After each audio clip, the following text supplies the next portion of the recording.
ഇതിനകത്ത് നമ്മുടെ വെള്ളം കണ്ണുനീര് പോലെ ആദ്യം പറഞ്ഞ് കുടിക്കാൻ എടുത്തില്ലേ, ആ വെള്ളമാണ് ഇത് കാണുന്നത്. ഇതിനകത്ത് അയൺ കണ്ടന്റും ബാക്കിയുള്ള കോമ്പണൻസ് ഒക്കെ കൂടുതലാണ്. 4 സ്റ്റേജ് ഫിൽട്രേഷൻ കഴിഞ്ഞിട്ടുള്ള വെള്ളമാണ് ഈ കാണുന്നത്. അപ്പം ഇതും അതും തമ്മിലുള്ള വ്യത്യാസം. ഇതുപോലെ വെള്ള ടാങ്ക് ആയിരുന്നു അത്? ഇതേപോലെ ടാങ്ക് ആയിരുന്നു. എന്റെ പൊന്നെ, അത്രയും വ്യത്യാസം വന്നല്ലേ? ഇടയ്ക്കിടയ്ക്ക് കുഞ്ഞിന് ഇങ്ങനെ അസുഖം വരും. ഇടയ്ക്ക് ചിലപ്പോൾ വയറ്റിളക്കം, ഛർദില്, ഡയറിയ, വൊമിറ്റിംഗ് ഇങ്ങനെ വന്ന് ഇടയ്ക്കിടയ്ക്ക് ഒരു പനി വരും. ഒരു ഡോക്ടറാണ് പറഞ്ഞത് നിങ്ങളുടെ വെള്ളം ഒന്ന് ടെസ്റ്റ് ചെയ്ത് നോക്കുന്നത്. അപ്പോൾ ഗവൺമെന്റ് ലാബിൽ ടെസ്റ്റ് ചെയ്തപ്പം ബാക്ടീരിയയുടെ പ്രസൻസ് ഭയങ്കര കൂടുതലായിരുന്നു. അയൺ കണ്ടന്റും ബാക്കിയുള്ള കുറെ റിസൾട്ട് ഉണ്ട്. അതിന്റെ പാരാമീറ്റേഴ്സ് എല്ലാം കുറച്ച് അധികമായിരുന്നു. ഹായ്, ഞാനിപ്പോൾ നിൽക്കുന്നത് പത്തനംതിട്ടയിലെ പ്രമാടം എന്ന് പറയുന്ന സ്ഥലത്താണ്. അത് എൻ്റെ ഫ്രണ്ട് ദീപകിന്റെ വീട്ടിലാണ് നിൽക്കുന്നത്. ഇവിടെ വന്നപ്പോഴാണ് ഇവരുടെ വെള്ളത്തിന്റെ പ്രോബ്ലം മനസ്സിലാക്കുന്നത്. ഞാൻ കണ്ടിട്ട് എനിക്ക് വലിയ പ്രോബ്ലം ഒന്നും തോന്നിയില്ല, പക്ഷേ ഭയങ്കര വിഷയമാണ് വെള്ളത്തിന് സംഭവിച്ചിരിക്കുന്നത്. അപ്പോൾ അതിന്റെ വിശേഷങ്ങളാണ് നമ്മൾ നോക്കാൻ പോകുന്നത്. ദീപകെ നമസ്കാരം. നമസ്കാരം. എന്തുണ്ട് വിശേഷം? സുഖമായിട്ടിരിക്കുന്നത്. ദീപക് കുവൈറ്റിലാണ്, നഴ്സാണ്. ഈ വെള്ളമാണോ നമ്മൾ ഉപയോഗിക്കുന്നത്? ഈ വെള്ളമാണ് ഉപയോഗിക്കുന്നത്. ഇപ്പൊ 4 വർഷമായി ഞങ്ങൾ ഇവിടെ താമസം തുടങ്ങിയിട്ട് 4 വർഷമായിട്ട് ഈ വെള്ളമാണ് ഉപയോഗിക്കുന്നത്. അപ്പൊ ഈ വെള്ളം കണ്ടിട്ട് എനിക്ക് വലിയ പ്രശ്നമൊന്നും തോന്നുന്നില്ല. അതെ, ഞങ്ങൾക്കും അങ്ങനെയായിരുന്നു, പ്രശ്നങ്ങളൊന്നും തോന്നിയില്ല. പക്ഷേ കാരണം ഞങ്ങളുടെ സ്ഥലത്തൊക്കെ എന്ന് പറഞ്ഞു കഴിഞ്ഞാൽ ഈ കലശി വെള്ളം പോലെ വരും. പിന്നെ നിങ്ങളുടെ തന്നെ ഇവിടുന്ന് വേറൊരു സ്ഥലത്തേക്ക് പോയി കഴിഞ്ഞാൽ മുഴുവൻ കലങ്ങിയ വെള്ളമൊക്കെ ആയിരിക്കും, അല്ലെങ്കിൽ ചെളി പോലത്തെ വെള്ളമൊക്കെ ആയിരിക്കും. പക്ഷെ ഇത് നല്ല നാച്ചുറൽ വെള്ളമാണ്. നമുക്ക് ജസ്റ്റ് ഒന്ന് കോരി നോക്കാം. തീർച്ചയായിട്ടും. ഇങ്ങനെ കോരാറില്ല ഇവിടെ, ഇപ്പം പമ്പ് ചെയ്യുന്നുണ്ട്. നമുക്ക് ജസ്റ്റ് വെള്ളം എങ്ങനെയാണെന്ന് നോക്കാം. അത്യാവശ്യം നല്ല താഴ്ത്തിയാണല്ലോ. അതെ അതെ, 28 അടിയാണ്. വെള്ളത്തിന് കുഴപ്പമില്ല. ഇപ്പൊ മണ്ടക്കത്തെ പായലുകൾ മാത്രമേ ഉള്ളൂ, പക്ഷെ വെള്ളം കണ്ണാടി പോലെ പ്യൂറാണ്. ഇത് നല്ല വെള്ളമാണല്ലോ. കുടിക്കില്ല, കുടിക്കാൻ വേറെ വെള്ളം തരാം. അത്ര പോരാ. വന്നേന്ന് നോക്കിയേ, നല്ല വെള്ളമല്ലേന്ന് നോക്കിയേ. ഇതിനെന്താ പ്രശ്നം നോക്കിയേ, നല്ല ക്ലിയർ വാട്ടർ അല്ലേ. ഇതെന്തായിരുന്നു മെയിൻ പ്രശ്നം? എന്തായിരുന്നു ഇതിന്റെ പ്രശ്നം എന്ന് വെച്ച് കഴിഞ്ഞാൽ നമുക്ക് ഇതൊരു പ്യൂർ വാട്ടർ ആയിട്ട് തോന്നും. ഞങ്ങൾ 3 വർഷമായിട്ട് അങ്ങനെയായിരുന്നു യൂസ് ചെയ്തുകൊണ്ടിരുന്നത്. പക്ഷെ നമ്മൾ ഒരു 3 മണിക്കൂർ 4 മണിക്കൂർ ഇത് പിടിച്ചു വെച്ച് കഴിഞ്ഞു കഴിഞ്ഞാല് ഇതിനകത്ത് സെഡിമെന്റ്സ് പോലെ അയൺ കണ്ടന്റ് കൂടുതലാണ് ഈ വെള്ളത്തിനകത്ത്. അത് നമ്മൾ അറിഞ്ഞതെന്ന് വെച്ചാൽ യാദൃശ്ചികമായിട്ട് ഒന്ന് ടെസ്റ്റ് ചെയ്ത് വെള്ളം. അപ്പൊ എന്താ ടെസ്റ്റ് ചെയ്യാൻ കാര്യം എന്തായിരുന്നു? ഇതായിരുന്നു നിങ്ങൾ ഉപയോഗിച്ചിട്ടുള്ളത്? ഞങ്ങൾ 3 വർഷമായിട്ട് ഈ വെള്ളമാണ് എല്ലാവരും യൂസ് ചെയ്തുകൊണ്ടിരുന്നത്. അപ്പൊ ഇവിടെ ആരും പച്ചവെള്ളം കുടിക്കത്തില്ല, എക്സെപ്റ്റ് മീ. ഞാൻ മാത്രമേ കുടിക്കാറുള്ളൂ. വെള്ളം കൊണ്ട് നിന്നു. അപ്പം ഇടയ്ക്കിടയ്ക്ക് കുഞ്ഞിന് ഇങ്ങനെ അസുഖം വരും. ഇടയ്ക്ക് ചിലപ്പോൾ വയറ്റിളക്കം, ഛർദില്, ഡയറിയ, വൊമിറ്റിംഗ് ഇങ്ങനെ വന്ന് ഇടയ്ക്കിടയ്ക്ക് ഒരു പനി വരും.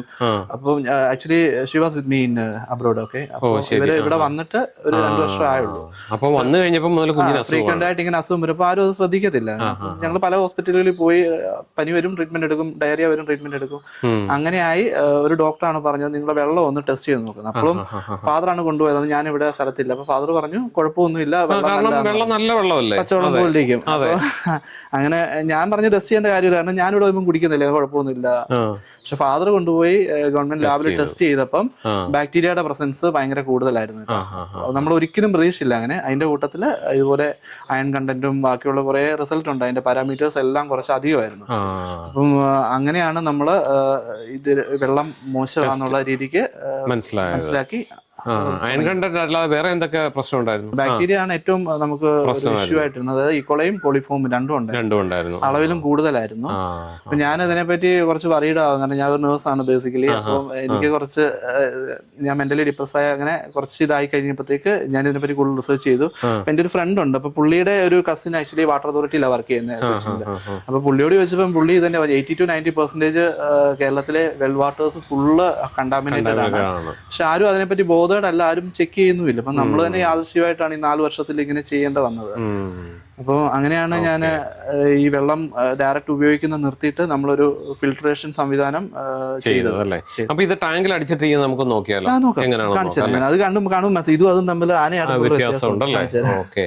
അപ്പൊ നമുക്ക് അച്ഛനാണ് ഈ കാര്യം ടെസ്റ്റ് ഒക്കെ നടത്തിക്കൊണ്ടിരുന്നത്. അതെ, വാട്ടർ അതോറിറ്റി കൊണ്ടുപോയി പരിശോധിച്ചപ്പോഴാണ് വെള്ളം അഴുക്കാണെന്ന് മനസ്സിലായത്. നല്ല കണ്ണുനീര് പോലത്തെ വെള്ളം. അതെ, തെളിഞ്ഞ വെള്ളമാണ്. ഞങ്ങളുടെ നാട്ടിൽ ഈ വെള്ളം കാണാൻ കിട്ടത്തില്ല, നല്ല വെള്ളമാണ്. പക്ഷെ ഈ സംശയം തോന്നിയ ഇവിടെ തൊട്ടടുത്ത് വാട്ടർ അതോറിറ്റിയുടെ ലാബുണ്ട്. അവിടെ പരിശോധിച്ചപ്പോൾ വെള്ളം അഴുക്ക, കുടിക്കല്ലെന്ന് പറഞ്ഞു. ആണല്ലേ? പിന്നെ ഞങ്ങൾ കുപ്പിവെള്ളം മേടിച്ച് കുടിച്ചു. മോടെ വീട്ടിലെ വെള്ളം കലങ്ങിയതാ, പക്ഷെ അത് ഫിൽറ്റർ ഒരു കുഴപ്പമില്ലെന്നാ ടെസ്റ്റ് ചെയ്തപ്പോൾ. അതായത് നമ്മൾ കാണുമ്പോൾ കലക്ക വെള്ളം, ഇച്ചിരി കലക്കലുണ്ട്, അതിന് കുഴപ്പമില്ല. അതിനകത്ത് ശുദ്ധമായ വെള്ളം, ബാക്ടീരിയ കണ്ടന്റ് ഒന്നും അങ്ങനെ പ്രശ്നമില്ല. ഇതിനകത്താണ് നമ്മൾ ശരിക്കും ഈ കാഴ്ചയാണല്ലോ നമ്മൾ നോക്കുന്നത്. അത് കലങ്ങിയ വെള്ളം മോശം, ഇത് നല്ല തെളിഞ്ഞ വെള്ളം നല്ല വെള്ളം എന്നുള്ളൊരു കൺസെപ്റ്റ് ആണ്. ടാങ്കിലെ വെള്ളം കാണുമ്പം ദിവചേട്ടന് കാര്യം കറക്റ്റ് മനസ്സിലാവും. അപ്പൊ ഈ ഏണിയലോട്ട് കയറി ഒന്ന് നോക്കൂ. ഇത് നമ്മൾ ഡയറക്റ്റ് കിണറ്റിന്ന് അടിക്കുന്ന വെള്ളം. ഇതാകപ്പാട് കറുത്തിരിക്കുകയാണല്ലോ. ഇതിന്റെ ഈ ടാങ്കിന്റെ കളർ ഇങ്ങനെ ആയിരുന്നു? അല്ല, വെള്ള ടാങ്ക് ആയിരുന്നു. ഈ കളറിലോട്ട്, അതായത് ഇതിന്റെ നല്ല വൈറ്റ് പ്രതലമായിരുന്നു. അതാണ് ഇങ്ങനെ ഇരിക്കുന്നത്. അതെ അതെ. അത് നമ്മൾ ക്ലീൻ ചെയ്യാഞ്ഞിട്ടാണോ? അല്ല, ക്ലീൻ ചെയ്താലും ഇത് പോകത്തില്ല. ഇത് അങ്ങനെ തന്നെ നിൽക്കും അല്ലേ? വെള്ളത്തിലെ ഇതിനകത്ത് നമ്മുടെ വെള്ളം കണ്ണുനീര് പോലെ ആദ്യം പറഞ്ഞ് കുടിക്കാൻ എടുത്തില്ലേ, ആ വെള്ളമാണ് ഇത് കാണുന്നത്. ഇതിനകത്ത് അയൺ കണ്ടന്റും ബാക്കിയുള്ള കോമ്പോണന്റ്സ് ഒക്കെ കൂടുതലാണ്. പ്ലസ് ഇതാണല്ലേ. ഇത് വേറൊരു സിമ്പിൾ എക്സാമ്പിൾ പറഞ്ഞു. ഞങ്ങളിപ്പോ ഈ ഒരു ഓട്ടോ കട്ട് ഓഫിന്റെ ഇത് ആഡ് ചെയ്തിട്ട് ഒരു 2 months ആയുള്ളൂ. അതിനുള്ളിൽ തന്നെ ഇത് വൈറ്റ് ആയിരുന്നു, പ്യൂർ വൈറ്റ് ആയിരുന്നു. അതിന്റെ കളർ ഇപ്പൊ ആ ലെവലല്ലേ? അതെ. പക്ഷെ താഴെ നോക്കുമ്പോ നമുക്കിതൊന്നും അറിയാൻ പറ്റില്ല. അതെ അതെ. ഇത് ഭയങ്കര കളറാണല്ലോ ഇത്. അപ്പൊ ഈ ലെവലല്ല. ഇപ്പം എടുക്കട്ടെ ഒരു ഗ്ലാസ് വെള്ളം കുടിക്കാൻ? അയ്യോ വേണ്ട വേണ്ട വേണ്ട. ചേട്ടാ, ഇതിനകത്തേ ഇതുണ്ടോ, ഇതിന്റെ 2 കളറിന്റെ വ്യത്യാസം വരുന്നത് ഒരു ഡൗട്ട് തോന്നുന്നു. അതേ തന്നെ 2 കളർ. ഇതിന്റെ ഈ യഥാർത്ഥ കളർ എന്ന് പറഞ്ഞാൽ ഈ ബ്ലൂവും വൈറ്റും കൂടെ ചേർന്ന കളറാണ്. ഇത് ഈ വെള്ളത്തിന്റെ ഇത് നമുക്കൊരു കട്ട് ഓഫ് സിസ്റ്റം ആയതുകൊണ്ട് 3 എണ്ണം ഉണ്ട്. അപ്പൊ ഇതിനകത്ത് ഏറ്റവും അടി കിടക്കുന്നതിന്റെ ഒരു കളർ കാണിക്കാൻ ഞാൻ. ഇത് വ്യത്യാസം വരുന്നത്. അപ്പൊ ഇത് മേളില് വെള്ളത്തിന്റെ അത്രയും മുട്ടുന്നില്ല. അപ്പം വെള്ളം അത്രയ്ക്ക് ഒരു ബാഡ് കണ്ടീഷനിലായിരുന്നു. അപ്പൊ ഈ ടാങ്കിൽ എന്താ ഉള്ളത്? വിത്ത് ക്ലോറിനേഷൻ. കാരണം ബാക്ടീരിയ കണ്ടന്റ് കൂടുതലായതുകൊണ്ട് നമ്മള് ഒരു ടീമുമായിട്ട് കോൺടാക്ട് ചെയ്തു. പലരുമായിട്ടും ഇതിനെപ്പറ്റി ഡിസ്കസ് ചെയ്തായിരുന്നു. നമുക്ക് ഫീസിബിൾ ആയിട്ട് തോന്നിയ ഒരു ടീമിനെ ഏൽപ്പിച്ച് ഇപ്പം അവരാണ് ഇത് മുഴുവൻ ഇൻസ്റ്റാൾ ചെയ്ത്. ഇപ്പൊ നമുക്കിപ്പോ ഈ കണ്ട വെള്ളമില്ലേ, അയൺ കണ്ടന്റ് കൂടിയ വെള്ളം പ്ലസ് ബാക്ടീരിയ കണ്ടന്റ് ഉള്ള വെള്ളം നമ്മൾ താഴെ നിന്ന് ഒരു ക്ലോറിനേഷൻ ആഡ് ചെയ്ത് ഈ ടാങ്കിലോട്ട് കൊണ്ടുവരും. ഇത് ക്ലോറിനേഷൻ ആഡ് ചെയ്തതാണ്. ക്ലോറിനേഷൻ ആഡ് ചെയ്ത് താഴെ നിന്ന് പമ്പ് വെച്ച് ഒരു ഫ്രീക്വന്റ് അളവില് ക്ലോറിനേഷൻ ആഡ് ചെയ്ത് 1000 ലിറ്ററിന്റെ വാട്ടർ അല്ലേ, 1000 ലിറ്ററിന്റെ ടാങ്ക് അല്ലേ, അതിലോട്ട് ആഡ് ചെയ്ത് നമ്മൾ ഇവിടെ കയറ്റും. ഇവിടെ ഒരു 4 to 5 hours അത് ക്ലോറിനേഷൻ സെഡിമെന്റ് എല്ലാം ഒന്ന് സെറ്റിൽ ആവാൻ വേണ്ടിട്ട് വെച്ചിട്ട് താഴെ പോയി ഫിൽട്രേഷൻ വീണ്ടും ഞാൻ കാണിക്കാം. താഴെ പോയി ഒരു 4 സ്റ്റേജ് ഫിൽട്രേഷൻ കഴിഞ്ഞിട്ടാണ് ഈ ടാങ്കിലോട്ട് വരുന്നത്. ഈ ടാങ്കിലെ വെള്ളവും ആ ടാങ്കിലെ വെള്ളവും കണ്ടു കഴിയുമ്പോൾ കറക്റ്റ് കാര്യം മനസ്സിലാവും. ഇതൊന്നും നോക്കാം അല്ലേ? അപ്പൊ ഇത് നമ്മള് ഫിൽട്രേഷൻ കഴിഞ്ഞ ശേഷം വന്ന വാട്ടറാണ്. ശരി, ഇത്രയും ക്ലിയർ ആണല്ലേ? അതെ അതെ. 4 സ്റ്റേജ് ഫിൽട്രേഷൻ കഴിഞ്ഞിട്ടുള്ള വെള്ളമാണ് ഈ കാണുന്നത്. അപ്പം ഇതും അതും തമ്മിലുള്ള വ്യത്യാസം. ഇതുപോലെ വെള്ള ടാങ്ക് ആയിരുന്നു അത്? ഇതേപോലെ ടാങ്ക് ആയിരുന്നു. എന്റെ പൊന്നെ, അത്രയും വ്യത്യാസം വന്നല്ലേ? അതുപോലെ ഈ ഇതിന്റെ അകത്ത് ഇട്ടേക്കുന്ന ഈ ഓട്ടോ കട്ട് ഓഫ് ഈ കളറാണ് ഇപ്പം അതിന് മുന്നേ കാണിച്ച ബ്രൗൺ കളർ ആയത്. ഇതിപ്പോ എത്ര നാളായി ഇതിട്ടിട്ട്? 2 to 3 months. അപ്പോ അല്പം പോലും ഇത് ക്ലീൻ ചെയ്തിട്ടില്ല? ഇല്ല, ക്ലീൻ ചെയ്തിട്ടില്ല. ഇപ്പം ടോട്ടലി ഫിൽട്ടർ സിസ്റ്റം ഇൻസ്റ്റാൾ ചെയ്തിട്ട് 6 months മേളിലായി, 6 months പ്ലസ് ആയി. കൃത്യമായിട്ട് എനിക്ക് അറിയില്ല, ഡേറ്റ് നോക്കിയാലേ അറിയത്തുള്ളൂ. പക്ഷെ ഇതുവരെയും ഒരു ഇഷ്യൂസും വന്നിട്ടില്ല. ഞങ്ങളുടെ ബേസിക്കലി മെയിൻ പ്രശ്നം നേരത്തെ ഫ്ലഷ് ടാങ്കിലെല്ലാം ഇതുപോലെ ചള്ളയടിഞ്ഞിട്ട് ഫ്ലഷ് ടാങ്ക്സ് എല്ലാം ബിൽറ്റ് ഇൻ ആയിരുന്നു. അപ്പൊ അതെല്ലാം ഇടയ്ക്കിടയ്ക്ക് ഫ്രീക്വന്റ് സർവീസ് വേണമായിരുന്നു. പക്ഷെ ഇത് വെച്ചേ പിന്നെ ഇപ്പം എല്ലാം ക്ലിയർ ആയിട്ടാണ് നടക്കുന്നത്. അപ്പൊ ഇതിന്റെ ടീം ആരായിരുന്നു ഇത് ചെയ്തത്? ഇത് ഞാൻ ഒരുപാട് പേരുമായിട്ട് ഡിസ്കഷൻ ചെയ്തു കേരളത്തില്. കാരണം ഞാൻ പറഞ്ഞു, ഞാൻ ഇതിനകത്ത് ഭയങ്കര വറീഡ് ആയിരുന്നു. അപ്പൊ എന്റെ ബ്രദറും ഫാദറും ഒക്കെ പറയും നീ അവിടെ ഇരുന്ന് ഇത്രയും ടെൻഷൻ അടിക്കേണ്ടത്. പക്ഷെ ഞാൻ പ്രത്യേകിച്ച് കുഞ്ഞുള്ളത് കൊണ്ട് ഭയങ്കര കൺസേൺ ആയിരുന്നു. ഇവിടെ ഇല്ല. അതെ അതെ, നമ്മളിവിടെ ഇല്ല. പിന്നെ എന്റെ മദറിനാണെങ്കിലും കുറച്ച് അലർജിക്കിന്റെ പ്രോബ്ലം ഉണ്ട്. പക്ഷെ അത് കൺട്രോൾഡ് ആയിരുന്നു. പക്ഷെ ഇവിടെ താമസം തുടങ്ങി പിന്നെ ഈ വെള്ളത്തിന്റെ ആയിരുന്നു പിന്നെയാണ് അറിഞ്ഞത് ഇച്ചിരി അലർജിക്കും ഇച്ചിങ് എല്ലാം കൂടുതലായിരുന്നു. ഇപ്പൊ എല്ലാം സെറ്റിലായി, ദൈവം സഹായിച്ച് കുഴപ്പമൊന്നുമില്ല. ഞാൻ പലരുമായിട്ട് ഇങ്ങനെ ഡിസ്കസ് ചെയ്തതിനകത്ത് എനിക്ക് ഫീസിബിൾ ആയിട്ട് തോന്നിയത് ട്രൂ നെക്ടാർ എന്ന് പറഞ്ഞ ചങ്ങനാശ്ശേരിയിലുള്ള വാട്ടർ ഫിൽട്രേഷൻ കമ്പനിയാണ്. കാരണം അവരുടെ കുറെ വർക്കുകൾ ഞാൻ റിവ്യൂസ് ഉണ്ടായിരുന്നു. പിന്നെ അവരുമായിട്ട് കോൺടാക്ട് ചെയ്തപ്പോഴും ഓപ്പൺ ആയിട്ട് പറഞ്ഞു കഴിഞ്ഞാൽ ചേട്ടാ എല്ലാവരും ആദ്യം പ്രൈസിനെ പറ്റിയാ പറഞ്ഞത്, ഇത്ര രൂപ. പക്ഷെ ഇവര് പ്രൈസ് അല്ല പറഞ്ഞു. നമ്മളിപ്പം മണി ഓറിയന്റഡ് ആണെങ്കിൽ പോലും ഈവൻ ഹോസ്പിറ്റലിൽ കൊടുക്കുന്ന പൈസ നോക്കിയാൽ നമ്മുടെ ബുദ്ധിമുട്ട് ആ സമയത്ത് നമ്മൾ അനുഭവിക്കുന്ന ടെൻഷൻ. പിന്നെ അത് തന്നെയല്ല, നമുക്ക് ആക്ച്വലി പൈസയെക്കാട്ടി കൂടുതൽ ഹെൽത്ത് ആണല്ലോ ഫസ്റ്റ് നോക്കേണ്ടത്. അപ്പൊ അത് കാരണം ഞാൻ ഇവരുമായിട്ട് ഡിസ്കസ് ചെയ്യുമ്പോൾ ഇവരാദ്യം ഇതിന്റെ പോരായ്മകളാണ് പറഞ്ഞത്, വെള്ളത്തിന് ഇന്ന പ്രശ്നങ്ങളുണ്ട്. അപ്പൊ ഞാൻ നമുക്കുള്ള പ്രോബ്ലംസ് എല്ലാം അവർ ഇങ്ങോട്ട് പറഞ്ഞു. അപ്പോൾ അതിനകത്ത് എനിക്ക് ഏറ്റവും ഇഷ്ടപ്പെട്ടത് അവർ പറഞ്ഞത് ഒരിക്കലും സാർ ഇത് 100% ആരെ കൊണ്ടും ഇത് പൂർണ്ണമായിട്ടും മാറ്റാൻ പറ്റത്തില്ല. സോ 99.9% വരെയും ഒരു ഉറപ്പ് പറയാം. എന്നാലും ഒരു 1% എവിടെയെങ്കിലും ഒരു ചാൻസ് ഉണ്ടെങ്കിൽ bacteria will become multiply. So അത് കാരണം അത് വേറെ ആരും എന്നോട് പറഞ്ഞില്ല. എല്ലാരും പറയും മാറും, ഫുള്ള് മാറും. എന്നിട്ട് ടെസ്റ്റ് ചെയ്തായിരുന്നു? അതെ, ഇത് 3 പ്രാവശ്യം ഞങ്ങൾ ഇതിനു മുന്നേ കിണർ ദേവി നമ്മുടെ നാട്ടിൽ ചെയ്യുന്ന എല്ലാ ചുരുട്ട് പരിപാടികളും ചെയ്തിട്ടൊന്നും ശരിയായില്ല. അങ്ങനെയാണ് ഇവരുമായിട്ട് കോൺടാക്ട് ചെയ്തത്. ആ 3 പ്രാവശ്യത്തെ ടെസ്റ്റിലും ബാക്ടീരിയാസിന്റെ അളവ് കൂടുതലായിരുന്നു. പിന്നെ ഈ പറഞ്ഞ പോലെ വെള്ളത്തിന് ബാക്കിയുള്ള കളറിന്റെ പ്രോബ്ലവും അയൺ കണ്ടന്റും ഒക്കെ കൂടുതലായിരുന്നു. എന്നിട്ട് ഇത് വെച്ചതിന് ശേഷം ഞങ്ങൾ വെച്ചതിന് ശേഷം ചെയ്തതിനകത്ത് കംപ്ലീറ്റ്ലി ബാക്ടീരിയ എല്ലാം ഇല്ലാതായിട്ടുണ്ട്. പിന്നെ ബാക്കിയുള്ള കാര്യം കണ്ടതല്ലേ. അപ്പൊ എന്തായാലും കൊള്ളാം, അവരുടെ ആ ഒരു സർവീസ് നല്ല സർവീസ്. പക്ഷെ ഇത് നമ്മൾ പലതും കണ്ടിരിക്കുന്നത് അഴുക്ക് വെള്ളം ക്ലിയർ ആക്കുന്നുണ്ട്, പക്ഷെ ഈ ബാക്ടീരിയ അല്ലെങ്കിൽ ഇതിന്റെ ഒരു പ്രശ്നം മാറിയായിട്ട് കണ്ടില്ല. പിന്നെ നമ്മൾ ക്ലോറിനേഷൻ ചെയ്താണല്ലോ ഇത് ഇങ്ങോട്ട് വരുന്നത്. ആ ക്ലോറിൻ കണ്ടന്റ് മാറുന്നുണ്ടോ? ക്ലോറിന്റെ അതാണ് എനിക്ക് ഇവരോട്, ഞാൻ ആക്ച്വലി അബ്രോഡിൽ നിന്ന് തിരിച്ചു വന്നപ്പോഴാണ് ഈ വെള്ളം ആദ്യമായിട്ട് യൂസ് ചെയ്യുന്നത്. ഇപ്പോൾ ഒരു 2 months ബാക്ക്. ഞാൻ ഏറ്റവും കൂടുതൽ വറീഡ് ആയിരുന്നു, കാരണം നമ്മൾ മിഡിൽ ഈസ്റ്റ് വർക്ക് ചെയ്യുന്നതൊക്കെ അറിയാം, ക്ലോറിന്റെ ടേസ്റ്റും പിന്നെ മുടി കൊഴിയുന്നതും. അപ്പം നമുക്ക് അവിടെ നിന്ന് ഇനിയിപ്പം പണിയും കഴിഞ്ഞ് ഇവിടെയും ക്ലോറിന്റെ കുടിക്കണമല്ലോ എന്നുള്ള ഇതായിരുന്നു. പക്ഷെ ക്ലോറിന്റെ യാതൊരുവിധ സ്മെല്ലോ യാതൊരുവിധ ടേസ്റ്റുകളോ ഒന്നുമില്ല. കാരണം അതിനൊരു ഫിൽട്രേഷൻ കഴിഞ്ഞിട്ട് അവരൊരു ക്ലോറിൻ ഫിൽറ്റർ ചെയ്ത്, കാരണം നമ്മുടെ ക്ലോറിനേഷൻ പരിപാടി കഴിഞ്ഞിട്ട് ഈ ക്ലോറിൻ റിമൂവ് ചെയ്യാനായിട്ട് ഒരു സിംഗിൾ ഫിൽറ്റർ കൂടെ വെച്ചിട്ടുണ്ട്. അവർ തന്നെ വെച്ചു. അതും ഇതിന്റെ പാർട്ടായിട്ട് തന്നെ ഇൻക്ലൂഡ് ചെയ്താണ്. അപ്പം ഫുള്ള് ക്ലോറിനും റിമൂവ് ചെയ്ത് നമുക്ക് ചെന്നപ്പോ കുടിക്കാൻ വെള്ളം തരാം. ക്ലിയർ വാട്ടർ തരുമ്പോ അറിയാം, ഒരു സ്മെല്ലും ഇല്ല, ഒന്നും. നല്ല വെള്ളമാണ്. ഓക്കെ. അപ്പൊ ഈ കാര്യങ്ങളൊക്കെ പറഞ്ഞെങ്കിൽ ഫിൽറ്റർ നമ്മൾ ഇതുവരെ കണ്ടിട്ടില്ല. നമുക്ക് അങ്ങോട്ട് കാണിക്കാൻ പോരെ ചേട്ടാ. അപ്പൊ ഇതാണ് നമ്മുടെ ഫിൽട്രേഷൻ സിസ്റ്റം ഇൻസ്റ്റാൾ ചെയ്തത്. ഇതാണല്ലേ പേര് ട്രൂ നെക്ടാർ എന്ന് പറഞ്ഞിട്ടുണ്ട്. അപ്പൊ നമുക്ക് അവരെ ഒന്ന് വിളിക്കാം. ചേട്ടാ, ഇതാണ് നമ്മുടെ ട്രൂ നെക്ടാർ എന്ന് പറയുന്ന കമ്പനിയുടെ Kiran true nectar. Thank you for having me. അപ്പൊ കിരണേ, എന്തൊക്കെയാണ് സംഭവങ്ങൾ? ഇത് കേട്ടിട്ട് അതായത് നല്ല കാഴ്ചയിൽ നല്ല വെള്ളമായിരുന്നു, പക്ഷെ അതിനകത്ത് ഇത്രയും പ്രശ്നങ്ങളുണ്ടെന്ന് സാധാരണക്കാർക്ക് മനസ്സിലാകത്തില്ല. എത്ര പേര് ടെസ്റ്റ് ചെയ്യുമെന്ന് നമുക്കറിയത്തില്ല. അപ്പൊ ശരിക്കും നമ്മുടെ കേരളത്തില് വെള്ളത്തിന്റെ പ്രോബ്ലം ഭയങ്കരമായിട്ടുണ്ടോ? നമുക്ക് എന്തൊക്കെയാണ് സർവീസ് നമുക്ക് ചെയ്യാൻ പറ്റുന്നത്? റൈറ്റ്. കേരളത്തിൽ മിക്ക കിണറിലും പ്രശ്നങ്ങളുണ്ട്, ആൾക്കാർക്ക് അത് അറിയത്തില്ല. അപ്പൊ അത് ആൾക്കാർ വെള്ളം ടെസ്റ്റ് ചെയ്യുമ്പോഴോ എന്തെങ്കിലും പ്രശ്നം ഉണ്ടെങ്കിൽ മാത്രം ആണ് അവർ അറിയുന്നത് പ്രശ്നം ഉണ്ടെന്ന്. അപ്പോൾ അവർ പോയി പരിശോധിക്കുമ്പോൾ അവർക്ക് മനസ്സിലാവും വെള്ളത്തിൽ പ്രശ്നം ഉണ്ടെന്ന്. According to Kerala water authority 90% well water in Kerala is contaminated. 90% contaminated ആണ്. നമുക്ക് കുടിക്കാൻ പറ്റുന്ന കണ്ടീഷൻ അല്ല.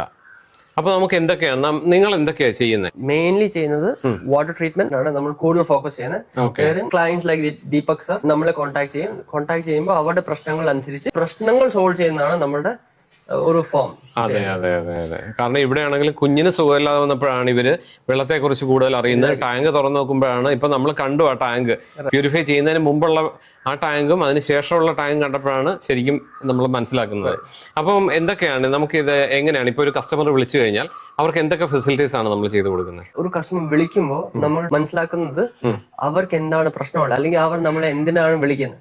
അപ്പൊ അവർ സംസാരിക്കുമ്പോൾ തന്നെ പ്രശ്നങ്ങൾ എന്താണെന്ന് അവർ പറയും. അതല്ലാതെ നമുക്ക് അവർ പറയുമ്പോൾ ചിലപ്പോൾ നമുക്ക് മനസ്സിലാകാത്ത കുറച്ച് കാര്യങ്ങളുണ്ടാവും. അത് നമുക്കൊരു വാട്ടർ ക്വാളിറ്റി റിപ്പോർട്ട് എടുക്കുമ്പോൾ ആ റിപ്പോർട്ടിൽ ക്ലിയർലി വെള്ളത്തിൽ എന്താണ് പ്രശ്നമുള്ളതെന്ന് നമുക്ക് മനസ്സിലാവും.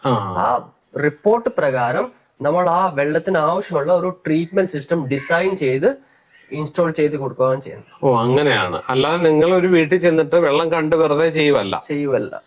അതിന്റെ റിപ്പോർട്ട് നോക്കി എന്തൊക്കെയാണ് വേണ്ടത് നോക്കിയിട്ട് നിങ്ങൾ തന്നെ അത് ട്രീറ്റ്മെന്റ് ചെയ്യുവാണല്ലേ? ഓക്കെ. അപ്പൊ ഇതിപ്പോ 3 ഫിൽറ്ററിലാണല്ലോ വെച്ചിരിക്കുന്നത്. ഇത് എല്ലാ വീടുകളിലും 3 വേണ്ടി വരുമോ, എങ്ങനെയാണ്? വേണ്ട, ചിലയിടത്ത് ഒരു സിംഗിൾ ഫിൽറ്റർ മതി, ചിലയിടത്ത് 2 വേണം. അപ്പൊ അത് വെള്ളത്തിൽ എന്താണ് പ്രശ്നമുള്ളത് അതിനനുസരിച്ച് ഓരോ ഇൻഡിവിജ്വൽ ഫിൽറ്ററിന് ഓരോ ഇൻഡിവിജ്വൽ ഫങ്ഷൻസ് ഉണ്ട്. ആ ഫങ്ഷൻസ് എന്താണ് എന്ന് എക്സ്പ്ലെയിൻ ചെയ്തിട്ടാണ് നമ്മൾ ഓരോ കസ്റ്റമേഴ്സിന് ഡിസൈൻ ചെയ്ത് സജസ്റ്റ് ചെയ്ത് കൊടുക്കുന്നത്. അതുപോലെ തന്നെ ഇപ്പൊ എന്റെ വീട്ടിലൊക്കെ ഒരു വാട്ടർ ടാങ്ക് ആണ് വെച്ചിരിക്കുന്നത്. ഇവിടെ പക്ഷെ 2 വെച്ചിട്ടുണ്ട്. അത് എന്തിനാന്ന് മനസ്സിലായി. അത് എല്ലാ വീടുകളിലും വേണോ? അങ്ങനെ വേണമെന്നില്ല. അത് again depends on water quality. ഇപ്പൊ വെള്ളത്തിൽ pre treatment wherein a certain chemicals are involved. ആ കെമിക്കൽ പ്രീ ട്രീറ്റ്മെന്റ് ഇൻവോൾവ് ചെയ്യുന്നില്ലെങ്കിൽ നമുക്കൊരു അഡീഷണൽ ടാങ്കിന്റെ ആവശ്യമില്ല. ബട്ട് ഇൻ സർട്ടൻ കേസസ് നമുക്കൊരു അഡീഷണൽ ടാങ്ക് വേണ്ടി വരും, കാരണം നമുക്കൊരു കെമിക്കൽ പ്രീ ട്രീറ്റ്മെന്റ് വേണം. അപ്പൊ ഈ കെമിക്കൽ നമ്മൾ താഴെ വെള്ളം പമ്പ് ചെയ്യുമ്പോൾ തന്നെ നമ്മൾ കയറ്റി വിടുകയാണ് അല്ലേ? കയറ്റി വിട്ട് ഒരു ഫസ്റ്റ് ടാങ്കിലോട്ട് മാറ്റി അവിടെ ഒരു 3-4 അല്ലെങ്കിൽ 5 hours ടൈം കൊടുത്തിട്ട്, അല്ലെങ്കിൽ കോൺടാക്ട് ടൈം എന്ന് പറയും. ഇതിൽ പല പർപ്പസ് ഉണ്ടാവും. അയൺ ഓക്സിഡേഷൻ, നമ്മുടെ ബാക്ടീരിയൽ ഡിസ്ഇൻഫെക്ഷൻ, അങ്ങനത്തെ കുറെ പർപ്പസ് ആണ് ഈ കെമിക്കൽ സെർവ് ചെയ്യുന്നത്. ആ പർട്ടിക്കുലർ ടൈം കഴിഞ്ഞിട്ട് നമ്മൾ ആ വെള്ളം ഫിൽട്ടർ വഴി കയറ്റി ഫിൽട്ടർ ചെയ്ത് നമ്മളുടെ മെയിൻ ടാങ്കിലോട്ട് ട്രാൻസ്ഫർ ചെയ്യുക. എന്നിട്ട് ആ മെയിൻ ടാങ്കിൽ നിന്നാണ് നമ്മൾ സാധാരണ വീട്ടിലേക്ക് പോകുന്നത്. അപ്പൊ ഇങ്ങനെ ചെയ്ത് വരുമ്പം ഇതിന്റെ കോസ്റ്റ് എങ്ങനെയാണ്? നല്ല രീതിയിൽ കോസ്റ്റ് വരുമോ? സാധാരണക്കാർക്ക് പറ്റുന്ന രീതിയിലാണോ ഇത്? നമ്മൾ വെള്ളത്തിനനുസരിച്ച് മിനിമം കോസ്റ്റ് കുറച്ച് ചെയ്യുന്ന രീതിയിലാണ് ചെയ്യുന്നത്. നിങ്ങൾക്ക് അനാവശ്യമായിട്ട് ചെലവ് കൂട്ടുമ്പോൾ ഉദ്ദേശിക്കുന്നില്ല. ഒരു ഫിൽറ്ററിന്റെ ആവശ്യം ഉണ്ടെങ്കിൽ ഒരു ഫിൽറ്റർ കൊണ്ട് അഡ്ജസ്റ്റ് ചെയ്യുന്ന ഡിസൈൻ ചെയ്ത് തരും. അതല്ലാതെ മിനിമം ഇത്ര സ്റ്റേജ് അല്ലെങ്കിൽ ഇത്ര ഫിൽറ്റർ അല്ലെങ്കിൽ ട്രീറ്റ്മെന്റ് സിസ്റ്റം വേണമെങ്കിൽ നമ്മൾ പറയും ഇത്ര ചെയ്താൽ ഈ റിസൾട്ട് കിട്ടത്തുള്ളൂ, അതുകൊണ്ട് നിങ്ങൾ ഇത് ചെയ്യണം.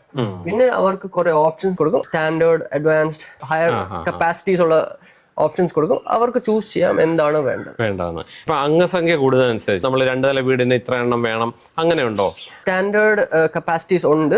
പിന്നെ നമ്മളുടെ കൺസംഷൻ അനുസരിച്ച് നമ്മൾ സജസ്റ്റ് ആൾക്കാർ കൂടുമ്പോൾ കൺസംഷൻ കൂടുതലായിരിക്കും. അതിനനുസരിച്ച് നമ്മൾ സജസ്റ്റ് ചെയ്യും നിങ്ങൾക്ക് കൂടുതൽ കപ്പാസിറ്റി ഉള്ള സിസ്റ്റംസ് എടുക്കാം, അല്ലെങ്കിൽ സ്റ്റേജസ് കൂട്ടാം. ബാക്ക് വാഷ് ചെയ്യേണ്ട കാര്യമുണ്ടല്ലോ.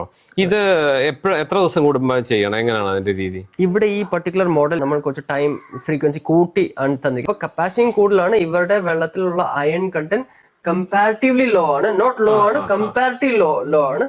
ആ ലോ ആയത് കാരണം 10 to 15 days കൂടുമ്പോൾ ബാക്ക് വാഷ് ചെയ്താൽ മതി. ബട്ട് യൂഷ്വലി നമ്മുടെ കേരളത്തിൽ ഉള്ള കിണറ്റിൽ അയൺ കണ്ടന്റ് കൂടുതലായിരിക്കും. അവിടെ നമുക്ക് ബാക്ക് വാഷ് ഫ്രീക്വൻസി കുറച്ചുകൂടെ കുറഞ്ഞിരിക്കും. അപ്പൊ ഓരോ ഡിസൈൻ അനുസരിച്ച് അത് ഫ്രീക്വൻസി അങ്ങോട്ടും ഇങ്ങോട്ടും മാറിക്കൊണ്ടിരിക്കും. ഓക്കെ. ഇപ്പൊ കേരളത്തിലെന്നല്ല എല്ലാ ജനങ്ങളും വെള്ളം ഉപയോഗിക്കുന്നുണ്ട്. അത് പല രീതിയിലാണ്. ഇപ്പൊ ഞങ്ങളൊക്കെ ബോർവെലാണ് ഉപയോഗിക്കുന്നത്. ഇവിടെ നമ്മൾ കിണറാണ് കണ്ടത്. ഇപ്പൊ വാട്ടർ ടൗണിലൊക്കെ എല്ലാവരും വാട്ടർ അതോറിറ്റിയുടെ വെള്ളമാണ്. അവർക്കെല്ലാം ഇത് വെക്കേണ്ട കാര്യമുണ്ടോ? കിണറാണേലും ബോർവെൽ ആണേലും മുനിസിപ്പൽ വെള്ളമാണെങ്കിലും പല വെള്ളത്തിനും പല വാട്ടർ ക്വാളിറ്റിയാണ്. ഒരു മുനിസിപ്പൽ സപ്ലൈ വെള്ളത്തിൽ ഒരു കോമൺ വാട്ടർ ക്വാളിറ്റിയാണ് ഒരു ഏരിയ പ്രകാരം വരുന്നത്. അപ്പൊ നമുക്കൊരു പർട്ടിക്കുലർ ഏരിയയിൽ ഒരു പർട്ടിക്കുലർ മുനിസിപ്പൽ സപ്ലൈ വെള്ളം ആണെങ്കിൽ നമുക്കൊരു ഐഡിയ ഉണ്ടാവും ആ വെള്ളം എന്താണ്. അപ്പൊ അതിൽ ഒരു പർട്ടിക്കുലർ സിസ്റ്റം നമ്മൾ കോമൺ ആയിട്ട് നമുക്ക് സജസ്റ്റ് ചെയ്യാം. ബട്ട് യൂഷ്വലി നമുക്ക് ബോർവെൽ ആൻഡ് കിണറിലെ വെള്ളത്തിന് നമ്മൾ അവരുടെ റിപ്പോർട്ട് എടുത്തിട്ട് ആ റിപ്പോർട്ട് പ്രകാരം നമ്മൾ ഇൻഡിവിജ്വൽ ആയിട്ട് ഡിസൈൻ ചെയ്ത് കൊടുക്കുക ചെയ്യുന്നത്. ഞങ്ങളുടെ അവിടെയൊക്കെ കൂടുതലും ബോർവെലാണ്. മിക്ക വീടുകളിലും ബോർവെൽ തന്നെയാണ്. അത്യാവശ്യം സ്ഥലം ഉണ്ടെങ്കിൽ ബോർവെൽ തന്നെയാണ്. അപ്പൊ ഇത് മസ്റ്റ് ആണ് അല്ലേ? വെള്ളത്തിന് പ്രശ്നം ഉണ്ടെങ്കിൽ മസ്റ്റ് ആണ്. ഇത് നമ്മള് ബാക്ക് വാഷ് പോകുന്ന വെള്ളമാണ്. ഇത് ഫസ്റ്റ് ഫിൽറ്റർ ബാക്ക് വാഷ് ചെയ്യുമ്പോൾ ഇതിനകത്ത് ട്രാപ്പ് ആയിരിക്കുന്ന sediment, suspend impurities and iron content ആണ് ഈ പോകുന്ന കാണുന്നത്. അതൊരു 10 days കൂടുമ്പോൾ ഫിൽറ്റർ ക്ലീൻ ചെയ്യുവാണ്. ഫിൽറ്റർ അല്ലെങ്കിൽ ഇത് നമ്മുടെ അകത്ത് പോകേണ്ട അഴുക്കാണ്. എക്സാക്ട്ലി. അപ്പൊ അഞ്ജലി എങ്ങനെയുണ്ട് പുതിയ ഇത് ഇൻസ്റ്റാൾ ചെയ്തതിന് ശേഷം? കുഞ്ഞിന്റെ അസുഖത്തിന്റെ കാര്യത്തിലൊക്കെ വ്യത്യാസം വന്നിട്ടുണ്ടോ? ഒത്തിരി വ്യത്യാസം വന്നിട്ടുണ്ട്. അപ്പം ക്ലോറിന്റെ പ്രശ്നങ്ങൾ എന്തെങ്കിലും ഫീൽ ചെയ്യുന്നുണ്ടോ? സാധാരണ ക്ലോറിൻ ഉപയോഗിക്കുന്ന വെള്ളം എന്ന് പറയുമ്പോൾ നമുക്ക് മൊത്തത്തിൽ ഉപയോഗിക്കുമ്പോഴാണെങ്കിലും സ്കിന്നിനാണെങ്കിലും മുടിക്കാണെങ്കിലും ഒക്കെ ഒത്തിരി വ്യത്യാസങ്ങൾ ഉണ്ടാവാറുണ്ട്. പക്ഷെ ഇത് ക്ലോറിൻ ആഡ് ചെയ്തിട്ടും നമുക്ക് മുടി കൊഴിച്ചിലോ അല്ലെങ്കിൽ സ്കിന്നിന് ഒരു ഡ്രൈനെസ്സോ അങ്ങനെയുള്ള ആ ഒരു ബുദ്ധിമുട്ടൊന്നും ഇതുവരെ ഉണ്ടായിട്ടില്ല. കുടിക്കുമ്പോൾ അങ്ങനെ ടേസ്റ്റ് വ്യത്യാസമേ ഇല്ല ഈ വെള്ളത്തിന് വന്നിട്ട് ക്ലോറിൻ്റെതായിട്ട്. അമ്മ എന്തായിരുന്നു ഈ വെള്ളത്തിന് പ്രശ്നം എന്തായിരുന്നു? ആദ്യമൊക്കെ ഈ കുളിക്കാൻ വെള്ളം പിടിച്ചു വെക്കുമ്പോ ബക്കറ്റിന്റെ സൈഡിലെല്ലാം നിറച്ച് ഇങ്ങനെ പൊടി പോലെ അതത്ര കാര്യമാക്കിയില്ല. അപ്പൊ വേറെ ബക്കറ്റില്ല ഞാൻ തുണി നനയ്ക്കുന്നത്. അപ്പൊ ഇവരോടൊക്കെ ഞാൻ പറഞ്ഞു ബക്കറ്റിനകത്ത് പൊടിയൊക്കെ ഉണ്ടെന്ന് പറയുമ്പോ നിനക്കെല്ലാം സംശയം എന്നിങ്ങനെ പറയുമായിരുന്നു. പിന്നെ ആയി കഴിഞ്ഞപ്പോഴത്തേക്ക് എനിക്ക് ദേഹമൊക്കെ ഇങ്ങനെ ചൊറിയാൻ തുടങ്ങി. അതപ്പോ എനിക്ക് നേരത്തെ അലർജിയുടെ ഉണ്ട്, ഇവര് പുറത്തിറങ്ങണ്ട, അങ്ങനെയുണ്ട ഇങ്ങനെയുണ്ട എന്നൊക്കെ ഇങ്ങനെ പറയും. ഇവിടെ വന്നതിന് ശേഷമാണ് ഈ പ്രശ്നം കൂടിയത്. നേരത്തെ എന്തെങ്കിലും മരുന്ന് കഴിച്ചത് മാറിയതായിരുന്നു. അപ്പം ദേഹത്തെല്ലാം ഇങ്ങനെ ചൊറിഞ്ഞതടിക്കുമ്പം ഇത് കൊതുകിന്റെ ശല്യബാധ അങ്ങനെയൊക്കെ പറഞ്ഞ് ഞാൻ അങ്ങനെ അധികം പുറത്തിറങ്ങാതൊക്കെ നിൽക്കുമായിരുന്നു. അത് കഴിഞ്ഞിട്ട് കുഞ്ഞിന് ഇവിടെ വന്ന് കൂടുതൽ സമയം ഇവരുടെ അവിടെയായിരുന്നു, ഇവര് ഗൾഫിലായിരുന്നു. അത് കഴിഞ്ഞ് ഇവിടെ ആയിരുന്നു. അപ്പൊ ഇവിടെ കുഞ്ഞ് വന്നു കഴിഞ്ഞപ്പോ തൊട്ട് കുഞ്ഞിന് സ്ഥിരം പനി, അഞ്ജലിക്ക് സ്ഥിരം പനി. അഞ്ജലി 2 നേരം ജോലിക്ക് പോകുന്നുണ്ട്, കുളിക്കുകയൊക്കെ ചെയ്യുന്നുണ്ട്. അഞ്ജലിക്ക് ഭയങ്കര പനിയും ചുമയെന്ന് പറഞ്ഞാൽ നമുക്ക് സഹിക്കാൻ പറ്റാത്ത ചുമ, കുഞ്ഞിന് സ്ഥിരം പനി. അങ്ങനെ ആയി കഴിഞ്ഞപ്പോൾ ഒരു സംശയം തോന്നിയപ്പം എൻ്റെ ദേഹം ചൊറിഞ്ഞതടിക്കുന്നു, അങ്ങനെ ടെസ്റ്റ് ടെസ്റ്റ് ചെയ്യുമ്പോഴാണ്. ചെയ്തപ്പോഴാണ് ഭയങ്കര ബുദ്ധിമുട്ടായിട്ട് തോന്നിയത്. എന്നിട്ട് ഇപ്പം നമ്മൾ ഇതൊക്കെ ചെയ്ത് കഴിഞ്ഞപ്പോ എങ്ങനെയുണ്ട്? ചെയ്ത് കഴിഞ്ഞപ്പോ ചൊറിച്ചിലിന് ഒരുപാട് മാറ്റമുണ്ട്. മാറി. മറ്റേ എനിക്ക് ഗുളിക ഇല്ലാതെ പറ്റത്തില്ലായിരുന്നു. ആണോ? ആ അതാണ് എനിക്ക് നമ്മൾ പലതും നമ്മൾ മനസ്സിലാക്കുന്നില്ല എന്തുകൊണ്ടാണ്. ചിലപ്പോ നമ്മള് പൊടിയുടെ അലർജിയാണെന്ന് വിചാരിച്ചിരിക്കും, പക്ഷെ വെള്ളത്തിന്റെ നമ്മൾ ചിന്തിക്കത്തില്ല. ആ അതെ ഇപ്പൊ അതെ ഇനി അതെ. മാസത്തിലൊരിക്കലൊക്കെ വല്ല ഈ നെയ് മീൻ ആ ആ ആ അങ്ങനെ വല്ല ഒരു ഗുളിക മാസത്തിലൊരിക്കലോ വല്ല അങ്ങനെ ആ. കിടക്കാൻ നേരം കഴിക്കുന്നല്ല. മറ്റേ എനിക്ക് രാവിലെ വൈകിട്ടും രാവിലെ ഉണ്ടായിരുന്നു ഗുളിക അല്ലേ? കഴിക്കണമായിരുന്നു. ഓ ശരി. പിന്നെ എനിക്കൊരു പേടിയുണ്ടായിരുന്നു, ഞങ്ങളുടെ മുടിയൊക്കെ പൊഴിഞ്ഞു പോവോ ആ ഇല്ലെന്നൊന്നും. അങ്ങനെയുള്ള പ്രശ്നമൊന്നും ഇല്ല. വന്നില്ല. പിന്നെ പുറത്തു വന്ന് വെള്ളം എടുക്കുമ്പോ നമുക്കൊരു ക്ലോറിന്റെ സ്മെല്ല് പുറത്തെ വെള്ളത്തിന് വരും. പക്ഷെ ഉണ്ട്. ഇത് അങ്ങനെ വന്നില്ല. കുടിക്കുന്ന പച്ചവെള്ളം കുടിക്കുന്നില്ല എന്നൊരിതേ ഉള്ളൂ. ആ പക്ഷെ ക്ലോറിന്റെ അങ്ങനെയുള്ള ഇല്ല. പ്രശ്നമൊന്നും ഇതുവരെ തോന്നിയിട്ടില്ല. അപ്പൊ എന്തായാലും കിരൺ അടിപൊളിയായിട്ടുണ്ട് കേട്ടോ. കാരണം നമ്മള് നേരിട്ട് കാണുന്നത് മാത്രമല്ല, ഇതിനകത്ത് വെള്ളത്തിൽ എന്തൊക്കെ പ്രശ്നങ്ങൾ ഉണ്ടെന്നുള്ളത് ടെസ്റ്റ് ചെയ്താലേ നമുക്ക് മനസ്സിലാകത്തുള്ളൂ. അത് ഇത്രയും നീറ്റാക്കി മാറ്റിയെന്നുള്ളത്, ഇത്രയും ക്ലീൻ ആക്കി എന്നുള്ളത് ഭയങ്കര ഒരു സന്തോഷമുള്ള കാര്യമാണ്. അപ്പൊ ഇത് എല്ലാവർക്കും ഒത്തിരി പ്രയോജനപ്പെടുന്ന ഒരു കാര്യമാണെന്ന് തോന്നുന്നു. അപ്പൊ എന്തായാലും നിങ്ങളെ അപ്പൊ കോണ്ടാക്ട് ചെയ്യണം, എന്ത് ചെയ്യണം? കോണ്ടാക്ട് ചെയ്താൽ ആ നമ്പർ വിളിച്ചാൽ മതി. അപ്പൊ ഞാൻ താഴെ നമ്പർ കൊടുക്കാം, നമ്മുടെ വീഡിയോയിൽ ഫുൾ ആയിട്ട് കാണിക്കാം, കോണ്ടാക്ട് ചെയ്യാം. അപ്പൊ എന്തായാലും ട്രൂ നെക്ടർ അടിപൊളിയാണ്. അപ്പൊ ദീപക്കും ഹാപ്പിയാണ്. അപ്പം ഒരു കസ്റ്റമർ ഇത്രയും കാര്യമായിട്ട് പറയുന്നത് കേട്ടപ്പോൾ എനിക്ക് ഭയങ്കര സന്തോഷം തോന്നി കേട്ടോ. അപ്പൊ എന്തായാലും താങ്ക് യു. അപ്പം എല്ലാവരും കോണ്ടാക്ട് ചെയ്യുക. ആവശ്യമുള്ളവർ താഴെ നമ്പർ ഞാൻ കൊടുത്തേക്കാം, കോണ്ടാക്ട് ചെയ്യുക. Okay, thank you. അപ്പൊ ഒരു ബൈ പറഞ്ഞേക്കാം. ബൈ. ബൈ.